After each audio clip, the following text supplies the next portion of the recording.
বাদশাহ হারুনের রশিদের নাম তো আপনারা সবাই জানেন। ওনার শেষ জীবনে এসে ওনার ইচ্ছা জাগ্রত হলো, কত মানুষ আল্লাহর সন্তুষ্টির জন্য মসজিদ নির্মাণ করে। বাদশাহ হারুনুর রশিদ উনি মনে মনে ইচ্ছা করলেন, আমিও আল্লাহর সন্তুষ্টির জন্য মসজিদ নির্মাণ করব। বাদশাহ হারুনুর রশিদ আল্লাহর সন্তুষ্টির জন্য তিনি এলান করলেন, আল্লাহর সন্তুষ্টির জন্য নিজস্ব অর্থায়নে আমি মসজিদ বানাবো, একা আমি একটা মসজিদ বানাবো। উনি একা একটা মসজিদ নির্মাণ করলেন। মসজিদ নির্মাণ করার পরে মসজিদ উদ্বোধন হয়ে গেল। আল্লাহর বান্দারা আল্লাহর ঘরে মসজিদে গিয়ে নামাজ আদায় শুরু করে দিল। কিছুদিন পরে বাদশাহ হারুনুর রশিদ একটা স্বপ্ন দেখে যে সুন্দর আল্লাহর জান্নাত দেখা যায়। গেটের সামনে যাওয়ার পরে দেখে সেই জান্নাতের গেটে লেখা বাদশাহ হারুনুর রশিদ। আল্লাহু আকবার। দারোয়ান বসা বাদশাহ হারুনুর রশিদ বলল, এই যে এত সুন্দর বালাখানা প্রাসাদ এটা কার? দারোয়ান বলে, বাদশাহ হারুনুর রশিদের। কেন? আল্লাহ এটা তাকে দিয়েছে, সে আল্লাহর জন্য দুনিয়াতে একটা ঘর বানিয়েছে। বাদশাহ হারুনুর রশিদ প্রবেশ করবে, এমন সময় দারোয়ান বাধা দেয়, এখনো সময় আসেনি। বাদশাহ হারুনুর রশিদ নিজের প্রাসাদ ঘুরে ঘুরে দেখে, কিন্তু আশ্চর্যের বিষয় হলো পাশেই লক্ষ্য করে দেখলো এরকম আর একটি প্রাসাদ। তিনি বলে করলেন এটাও হয়তো তার জন্য তৈরি করা হয়েছে। কাছে গেলেন, যাওয়ার পরে দেখলেন ওই গেটের মধ্যে ওনার নাম লেখা না, ওই প্রাসাদের সামনে ওনার যে মসজিদ, আল্লাহর ঘর মসজিদ নির্মাণ করেছিল রাজমিস্ত্রির নাম লেখা। স্বপ্ন ভেঙে গেল। বাদশাহ হারুনুর রশিদ বড় চিন্তিত হয়ে গেলেন, পেরেশান অস্থির হয়ে গেলেন। বাদশাহ হারুনুর রশিদ রাজমিস্ত্রিকে ডাক দিয়ে প্রশ্ন করলো, সত্য করে বলো, আমি আল্লাহর সন্তুষ্টির জন্য মসজিদ বানিয়েছি। মান বানা লিল্লাহি মাসজিদান বানাল্লাহু লাহু বাইতান ফিল জান্নাহ। আল্লাহ জান্নাতে আমার জন্য বালাখানা বানিয়েছেন আমি দেখেছি। আশ্চর্যের বিষয়, তুমিও কি মসজিদ বানিয়েছো? তোমার হুবহু আমার মতো একটা বালাখানা আমি দেখেছি। এবার রাজমিস্ত্রি আবেগে আপ্লুত হয়ে চোখের পানি ছেড়ে দিয়ে বলে, ও বাদশাহ হারুনুর রশিদ, আপনি ধনী মানুষ, টাকাওয়ালা পয়সাওয়ালা মানুষ, একা আপনার নিজস্ব অর্থায়নে আপনি মসজিদ বানাবেন, এটা স্বাভাবিক। আপনার মতো তো আমি ধনী না, কিন্তু আমিও তো মুসলমান, আমারও তো মন চায় মসজিদে দান করতে, আমারও তো মন চায় আমি মসজিদে কিছু অংশগ্রহণ করতে। কি করব? আপনি তো কাহারও দান সৎকা নিবেন না, একাই বানাবেন নিয়ত করেছেন। যেই মসজিদ নির্মাণের জন্য পাথরগুলো এনেছিলেন, এরকম 4-5টা পাথর আমার বাড়ির উঠানের নিচে ছিল। আমি যখন দেখলাম আপনার পাথরের সাথে আমার বাড়ির উঠানের নিচে থাকা পাথরগুলো মিল খেয়ে গিয়েছে, রাত্রেবেলা গভীর অন্ধকারে আপনার পাথরের স্তূপের সাথে 4-5টা পাথর আমি রেখে দিয়েছি। মনে মনে আল্লাহর কাছে বলেছি, আল্লাহ, বাদশাহ হারুনুর রশিদ তার তৌফিক অনুযায়ী একা মসজিদ বানাচ্ছে, আমার তৌফিক ছিল আমি তা দিয়ে শরীক থাকলাম। বুঝতে আর বাকি রইল না। বাদশাহ হারুনুর রশিদ বলল, নিজস্ব অর্থায়নে আমি মসজিদ বানিয়ে যেমন জান্নাত পেয়ে গেলাম, তোমার জন্য এই কয়েকটা পাথর দিয়ে অংশগ্রহণ করার কারণে হুবহু এমন একটা প্রাসাদ আল্লাহ বানিয়েছে।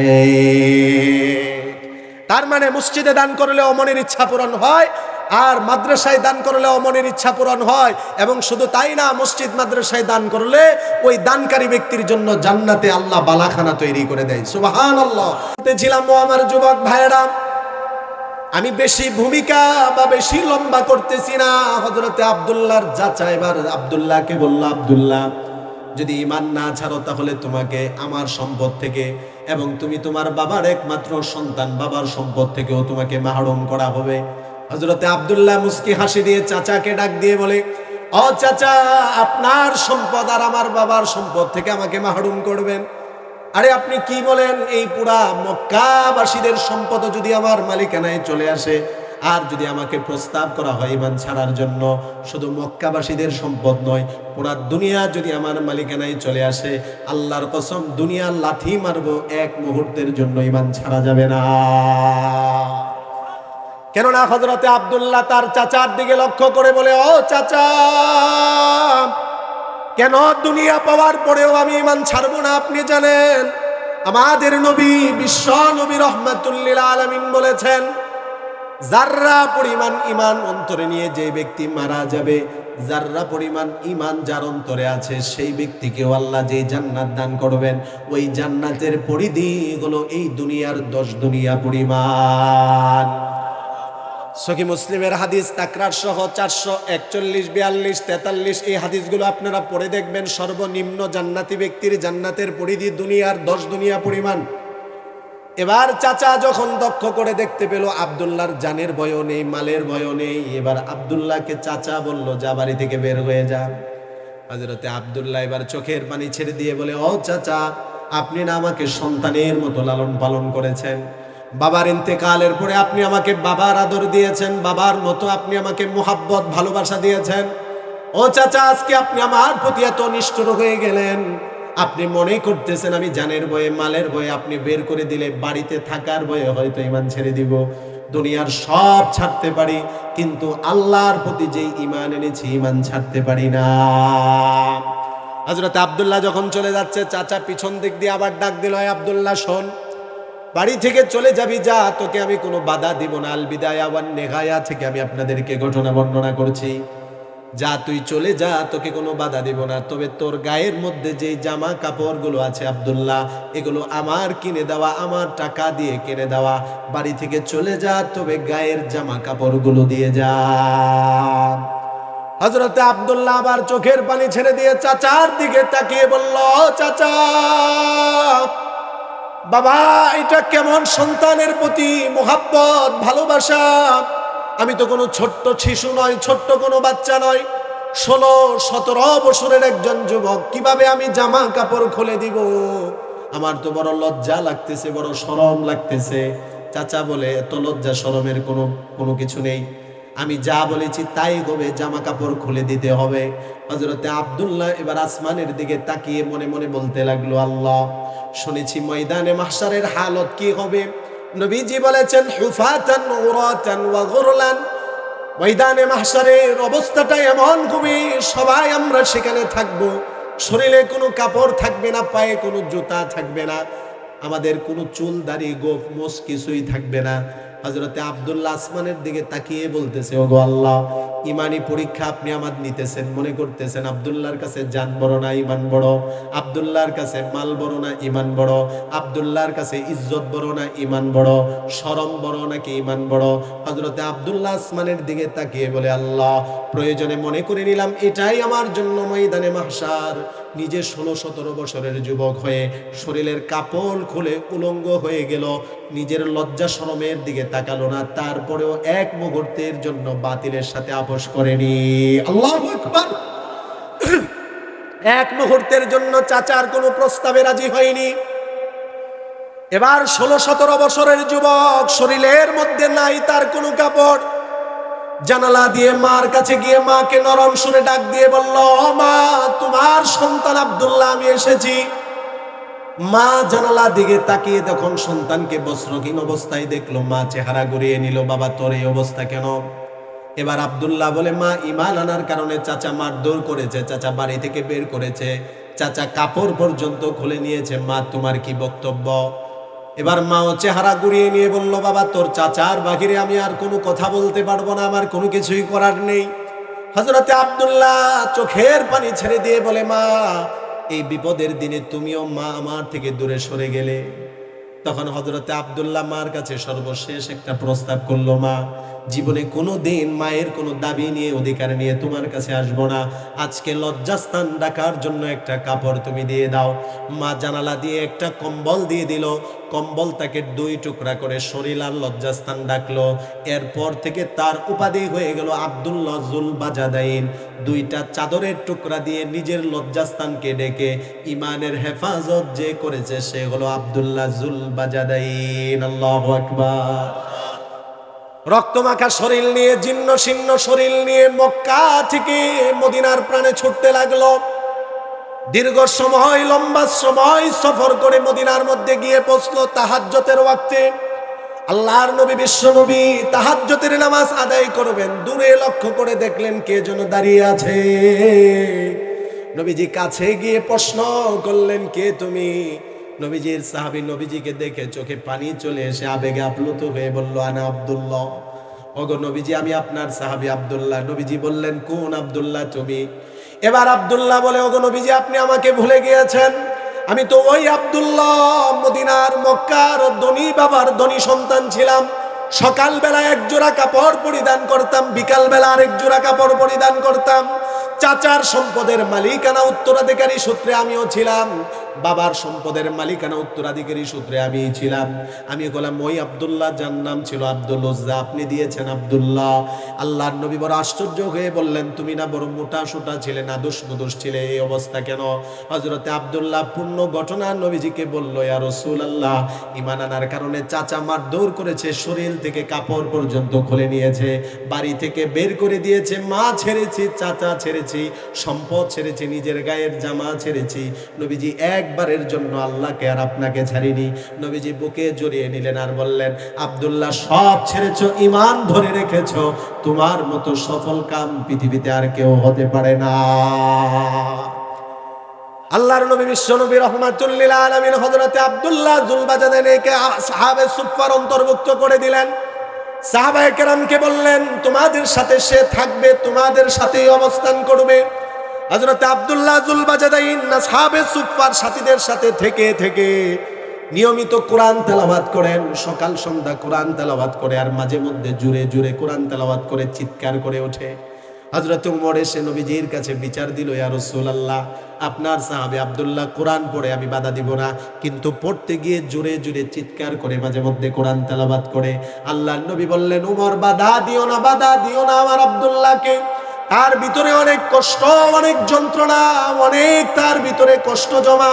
আল্লাহর কোরআন জুড়ে জুড়ে করে তেলাওয়াত করে তার কষ্টগুলো কমানোর চেষ্টা করে। জুড়ে বলেন আল্লাহু আকবার। নবীজি বললেন, ওমর, তাকে বাধা দিও না, তার মতো তাকে থাকতে দাও। ইতিমধ্যে তাবুক যুদ্ধের ডাক চলে আসলো। আল্লাহর নবী সাহাবায়ে কেরামকে বললেন, এই আল্লাহর জন্য, আল্লাহর রাস্তায় জান মাল যে দিবে, আল্লাহ তার জন্য জান্নাত দিবে। জুড়ে বলেন সুবহানাল্লাহ। কে আছো জিহাদে যেতে হবে? সাহাবায়ে কেরাম সবাই তাবুক যুদ্ধে যাওয়ার জন্য প্রস্তুতি নিচ্ছে।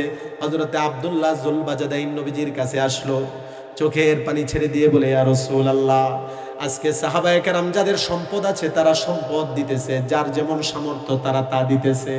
আমি আব্দুল্লাহ তো বড় ধনী বাবার ধনী সন্তান ছিলাম, আমি তো ধনী চাচার ধনী ভাতিজা ছিলাম। ওগো নবীজি, ঈমান আনার কারণে আজকে আমার সব সম্পদ থেকে আমাকে মাহরুম করা হয়েছে। ঈমান আনার কারণে আমার বাড়ি থেকে আমাকে বের করে দেওয়া হয়েছে। যদি আমার কাছে আজকে সম্পদ থাকতো, আমিও তাবুক যুদ্ধে এই সম্পদ দিয়ে আপনার সাথে শরীক থাকতাম। ওগো নবীজি, সম্পদ দিতে পারিনি, তাতে কি হয়েছে? আপনি একটু আল্লাহর কাছে আমার জন্য দোয়া করেন, আল্লাহ যেন আল্লাহর রাস্তায় আমার জীবনটাকে কোরবানি করে নেয়। আল্লাহর নবীর কাছে এই দোয়া চাওয়ার পরে নবীজি এবার দোয়া করলেন। আল্লাহর নবীর কাছে দোয়া চাওয়া হলো, আমি যেন শহীদ হতে পারি, আপনি দোয়া করেন। নবীজি আল্লাহর কাছে বলে, আল্লাহুম্মা হাররিম দামাগু আলাল কুফার। ওগো আল্লাহ, আমার আব্দুল্লাহর রক্তগুলোকে কাফেরদের জন্য আপনি হারাম করে দেন। হযরত আব্দুল্লাহ এই দোয়া শুনে বলল, ইয়া রাসূলুল্লাহ, শহীদ হওয়ার কামনা বাসনা দিলে আর আপনি উল্টা দোয়া আমার জন্য করেন। হযরতে আব্দুল্লাহকে নবীজি বললেন, আব্দুল্লাহ, কাফেররা তোমার গায়ে আঘাত করতে পারবে না, তবে শাহাদাতের যে কামনা বাসনা তোমার দিলে আছে, তুমি যদি ওই কামনা বাসনা রেখে বিছানায়ও মৃত্যুবরণ করো, তোমাকে শহীদের মর্যাদা যিনি দান করবেন তিনি কে? নবীজির হাদিস, মান সাআলাল্লাহ আশ-শাহাদাতা খালিসাম মিন কলবি, যেই ব্যক্তি অন্তরের অন্তঃস্থল থেকে আল্লাহর কাছে শাহাদাতের কামনা করবে, আল্লাহর কাছে বলবে, আল্লাহ, স্বাভাবিক মৃত্যু যেন আমার না হয়, আপনার রাস্তায় আপনার দ্বীনের জন্য যেন আমার মৃত্যু হয়, আমার হাত যেন আমার দেহের মধ্যে না থাকে, পা যেন আমার দেহের মধ্যে না থাকে, আমার চক্ষু যেন আমার দেহের মধ্যে না থাকে, আমার অঙ্গ প্রত্যঙ্গ থেকে যেন রক্ত প্রবাহিত হয়ে আমি যেন শহীদ হতে পারি। এভাবে যে ব্যক্তি আল্লাহর কাছে দোয়া করবে, নবীজি বলেন, বাল্লাগাহুল্লাহু মানজিলাতাশ শুহাদা, আল্লাহ তাআলা তাকে শহীদের মর্যাদায় পৌঁছে দিবে। ওয়া ইন মাতা আলা ফিরাশিহি, যদিও তার বিছানাটায়, তার মৃত্যু তার বিছানায় হয়। কতদিন আল্লাহর কাছে এভাবে দোয়া করেছি। ও যুবক ভাই, মনের মধ্যে কত কল্পনা জল্পনা, বড় ব্যবসায়ী হব, বড় চাকরিজীবী হব, বড় রাজনীতিবিদ হব, বড় দলের নেতার সাথে যাব, বড় খেলোয়াড়ের কাছে গিয়ে একটা সেলফি তুলবো, নায়কের কাছে গিয়ে একটা সেলফি তুলবো, এগুলো মনের কামনা বাসনা। কিন্তু মনের কামনা বাসনা হতে হবে ইমানদারের না, এগুলো নয়, বরং জীবন দিব একজনের জন্য। জুড়ে বলেন তিনি কে? তাবুক যুদ্ধে যাওয়া হলো, কিন্তু যুদ্ধ সংগঠিত হলো না, লম্বা ঘটনা। আল্লাহর নবী কাফেররা নবীজি এবং সাহাবায়ে কেরামকে দেখে পলায়ন করলো। যুদ্ধ সংগঠিত হলো না। নবীজি 3 দিন তাবুকের প্রান্তরে ছিলেন। ইতিমধ্যেই নবীজির সাহাবী আব্দুল্লাহ জ্বরে আক্রান্ত হয়ে গিয়েছে। নবীজির কাছে সংবাদ আসলো, ইয়া রাসূলুল্লাহ, আপনার সাহাবী জ্বরে আক্রান্ত। নবীজি সাহাবীকে দেখার জন্য গেলেন। যাওয়ার পরে দেখলেন যে এই আব্দুল্লাহর আর বেশি সময় হয়তো নেই। আল্লাহর নবী সাহাবায়ে কেরামকে বললেন, আমার আব্দুল্লাহকে আমার কাছে নিয়ে আসো। নবীজি নিজের রান মোবারকের উপর হযরত আব্দুল্লাহকে রাখলেন। আব্দুল্লাহ অসুস্থ অবস্থায় নবীজির চেহারার দিকে তাকিয়ে আছে। নবীজিও হযরত আব্দুল্লাহর দিকে তাকিয়ে আছে। এত কাছ থেকে কোনো সাহাবী নবীকে দেখার সৌভাগ্য হয়নি। হযরত আব্দুল্লাহ দেখে নবীজিকে দেখে চোখের পানি ছেড়ে দিয়ে বলে, ইয়া রাসূলুল্লাহ, এই যে আমি দ্বীনের জন্য, ইসলামের জন্য ঈমান গ্রহণ করার কারণে আমাকে বাড়ি ছাড়তে হয়েছে, মা ছাড়তে হয়েছে, চাচাকে ছাড়তে হয়েছে, সম্পদ ছাড়তে হয়েছে, শরীরের জামা কাপড়গুলো পর্যন্ত ছাড়তে হয়েছে। আমি জানতে চাই আপনি আমার প্রতি খুশি আছেন কিনা। নবীজি বললেন, আব্দুল্লাহ, আল্লাহকে সাক্ষী রেখে বললাম, আমি নবী তোমার প্রতি খুশি। আর আমি নবী যার প্রতি খুশি, মহান রব্বুল আলামিন তার প্রতি খুশি। বলেন সুবহানাল্লাহ। আল বিদায়া ওয়ান নিহায়ার মধ্যে এসেছে এভাবে হযরত আব্দুল্লাহর ইন্তেকাল হয়ে গেল। নবীজি সাহাবায়ে কেরামকে ডাক দিয়ে বললেন, ও আমার সাহাবীরা, আসো আসো, আমার আব্দুল্লাহর জানাজার ব্যবস্থা করো, দাফন কাফনের ব্যবস্থা করো। সাহাবায়ে কেরাম আসলেন। নবীজি নিজের ব্যবহৃত 2টি চাদর দিয়ে দিলেন। যাও যাও, আমার আব্দুল্লাহকে গোসল দিয়ে তার শরীরের মধ্যে দুনিয়ার সাধারণ কাফনের কাপড় পরাবে না, আমার ব্যবহৃত 2টা চাদর তার শরীরে পরিয়ে দাও। সাহাবায়ে কেরাম বুঝতে আর বাকি রইল না, দ্বীনের জন্য যার যতটুকু কোরবানি, তাকে আল্লাহ পুরস্কার ঠিক তার চেয়ে বেশি দান করবে। এই আব্দুল্লাহ একদিন দ্বীনের জন্য নিজের পোশাক খুলে দিয়েছিল। আজকে রাসূলের পোশাকে তার শেষ বিদায় হচ্ছে। বলেন আল্লাহু আকবার।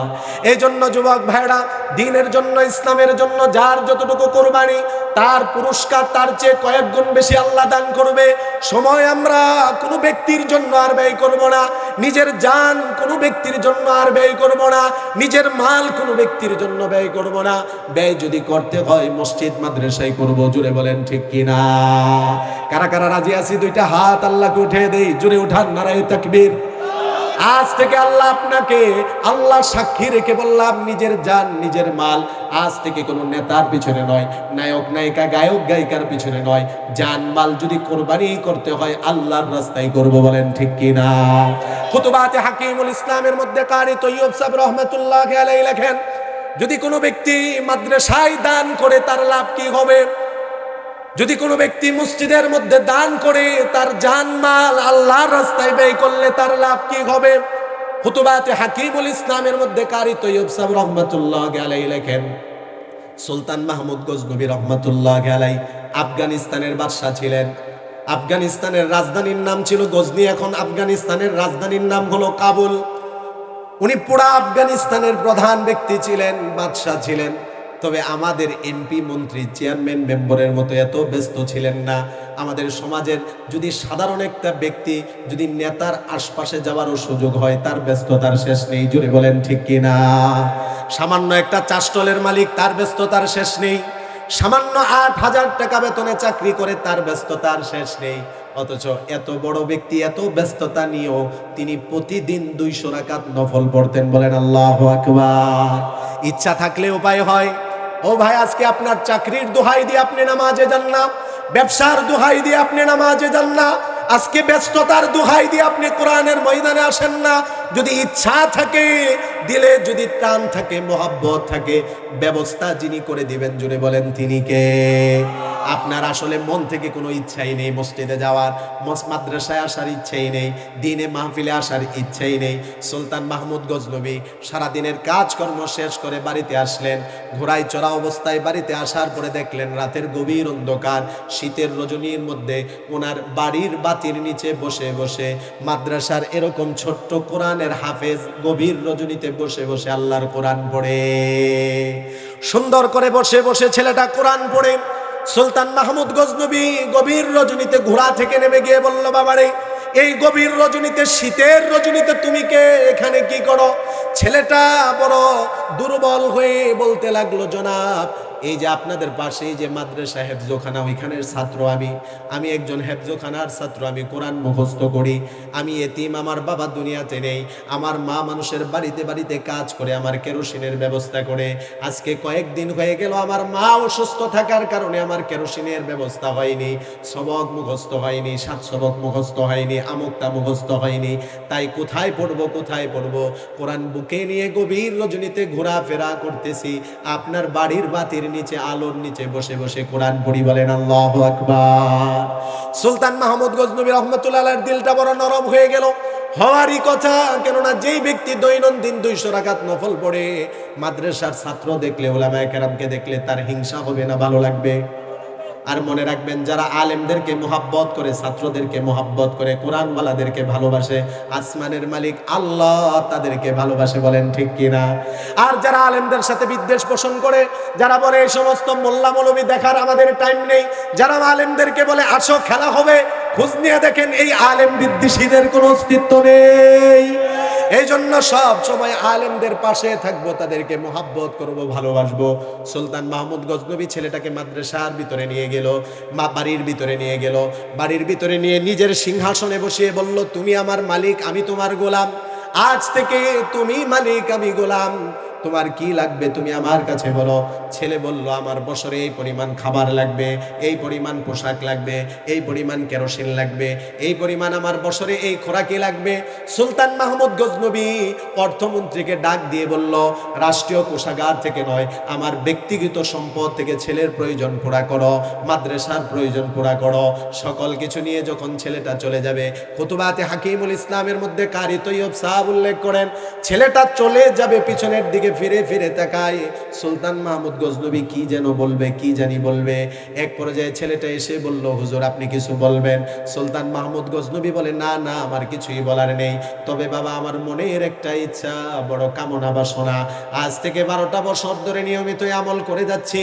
প্রত্যেক রাত্রিতে শোয়ার আগে ওযু করে 100 রাকাত নফল পড়ি, হাজার হাজার বার, শত শত বার দরুদ পড়ে শুয়ে পড়ি, যাতে নবীজিকে স্বপ্ন যুগে দেখতে পারি। 1 বছর, 2 বছর, 10 বছর, 12 বছর হয়ে গেল, নবীজিকে স্বপ্ন যুগে দেখতে পারি না। বাবা তুমি মাদ্রাসার ছাত্র, কোরআনের ছাত্র, আমার জন্য একটু দোয়া করবে যেন আল্লাহ আমার মনের ইচ্ছা পূরণ করে। ছেলেটা চলে গেল, মাদ্রাসায় গিয়ে আল্লাহর কাছে দোয়া করলো। পরের রাত্রিতে সুলতান মাহমুদ গজনবী শুইতে দেরি হলো, নবীজিকে স্বপ্ন যুগে দেখতে দেরি হলো না। বলেন সুবহানাল্লাহ। আল্লাহর নবীর হাদিস প্রমাণ করে, মান রাআনি ফিল মানাম ফাকাদ রাআনি লিআন্না আশ-শাইতানা লা ইয়াতামাসসালু বিসূরাতি। যে আমার উম্মত স্বপ্ন যুগে আমাকে দেখলো, সে আমাকেই দেখলো। শয়তান সকল মানুষের রূপ ধারণ করতে পারে, নবীজি বলেন শয়তান আমার রূপ ধারণ করতে পারে না। এই জন্য যে নবীজিকে দেখলো সে নবীকে দেখলো। ও ভাই, কত আশাই তো মনের মধ্যে রাখলাম, কত মানুষকে দেখার স্বপ্ন জাগলো। নবীজিকে দেখার স্বপ্ন যদি জাগে, তাহলে আল্লাহর রাস্তায় দান করে মাদ্রাসার ছাত্রদের মাথায় হাত বুলিয়ে যদি দোয়া চাই, দোয়া যিনি কবুল করে নিবেন, জোরে বলেন তিনি কে? সুলতান মাহমুদ গজনবী স্বপ্ন যুগে নবীজিকে দেখার পরে স্বপ্ন যুগে আবেগে আপ্লুত হয়ে চোখের পানি ছেড়ে দিলেন আর বললেন, ইয়া রাসূলুল্লাহ, আগে বলেন 12 বছর আপনাকে দেখতে পারিনি, আজকে কেন আমি আপনাকে দেখতে পেলাম? কারণটা আগে জানতে চাই। নবীজি বলেন, সুলতান মাহমুদ, তোমাকে তো বড় বুদ্ধিমান মনে করেছিলাম, বড় জ্ঞানী মনে করেছিলাম তুমি বুঝতে পারবে, তুমি কি বুঝনি? 12 বছর তোমার সাক্ষাতে আসিনি, আজকে কেন আসলাম?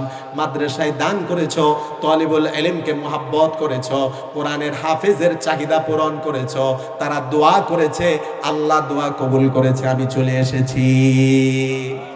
দীর্ঘক্ষণ কথাবার্তা হওয়ার পরে যখন সুলতান মাহমুদ গজনবী রহমাতুল্লাহি আলাইহি বুঝলেন নবীজিকে উনি এখন চলে যাবেন, এবার সুলতান মাহমুদ গজনবী বললেন, ইয়া রাসূলুল্লাহ, যাওয়ার আগে আরেকটা কথা আপনি আমাকে বলে দেন। ভালো একটা মানুষের সন্ধান আমি করতেছি, যদি পাই তার সংস্রবে চলে যাব, তার সোহবতে চলে যাব। আল্লাহর নবী বললেন, ভালো মানুষের সন্ধান তুমি করতেছো এখন কেন? এটা তো 1450 বছর আগে দুনিয়াতে থেকেই আমি বলে দিয়েছি ভালো মানুষ কারা। খায়রুকুম মান তাআল্লামাল কুরআনা ওয়া আল্লামা, যারা কোরআন পড়ে, যারা কোরআন পড়ায়, পৃথিবীর সবচেয়ে ভালো হলো তারা, বলেন ঠিক কিনা? এভাবে স্বপ্ন শেষ হয়ে গেল। কারি তৈয়ব সাহেব রহমতুল্লাহ আলাইহি ঘটনা উল্লেখ করে বলেন, কোন ব্যক্তির মধ্যে মনের মধ্যে যদি কামনা বাসনা থাকে, কোনো ইচ্ছা থাকে, আর সে যদি মাদ্রাসায় দান করে, ছাত্রদেরকে মহাব্বত করে ভালোবাসে, কোরআন ওয়ালাদেরকে মহাব্বত করে ভালোবাসে, আর তাদের মাথায় হাত বুলিয়ে দোয়া চায়, তারা তাদের জন্য দোয়া করলে তার মনের ইচ্ছাও আল্লাহ কবুল করে দেয়। আর ইচ্ছাটা যদি হয় নবীজিকে দেখার, এর চেয়ে বড় ভাগ্যের আর কি হতে পারে?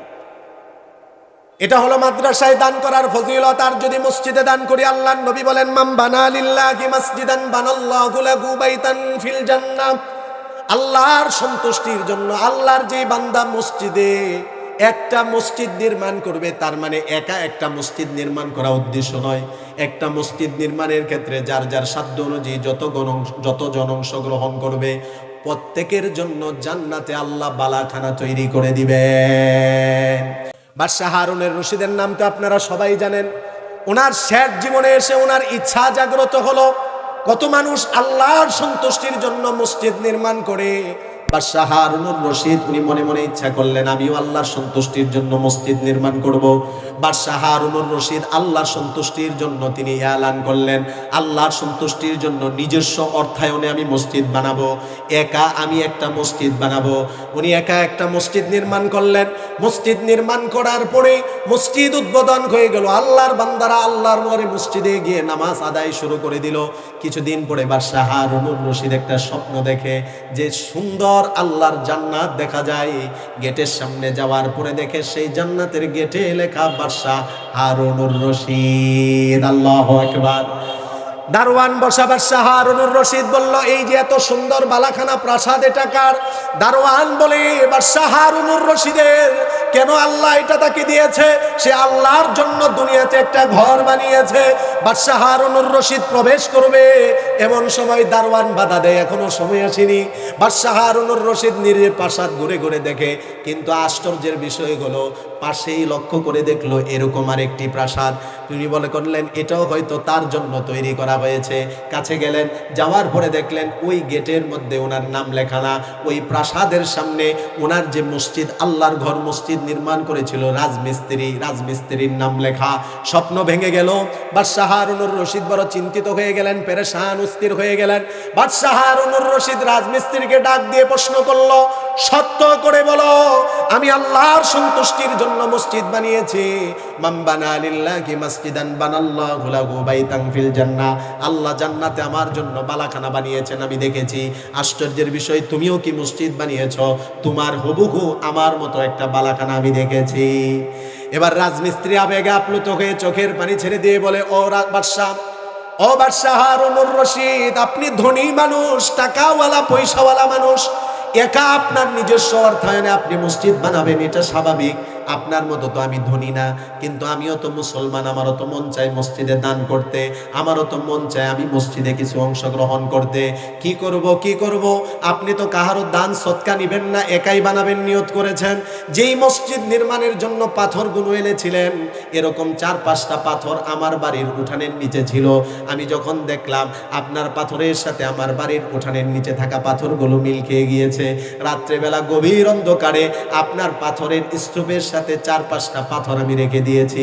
মনে মনে আল্লাহর কাছে বলেছি, আল্লাহ, বাদশাহ হারুনুর রশিদ তার তৌফিক অনুযায়ী একা মসজিদ বানাচ্ছে, আমার তৌফিক ছিল আমি তা দিয়ে শরীক থাকলাম। বুঝতে আর বাকি রইল না। বাদশাহ হারুনুর রশিদ বলল, নিজস্ব অর্থায়নে আমি মসজিদ বানিয়ে যেমন জান্নাত পেয়ে গেলাম, তোমার জন্য এই কয়েকটা পাথর দিয়ে অংশগ্রহণ করার কারণে হুবহু এমন একটা প্রাসাদ আল্লাহ বানিয়েছে। তার মানে মসজিদে দান করলে মনের ইচ্ছা পূরণ হয়, আর মাদ্রাসায় দান করলে মনের ইচ্ছা পূরণ হয়। এবং শুধু তাই না, মসজিদ মাদ্রাসায় দান করলে ওই দানকারী ব্যক্তির জন্য জান্নাতে আল্লাহ বালাখানা তৈরি করে দেয়। সুবহানাল্লাহ।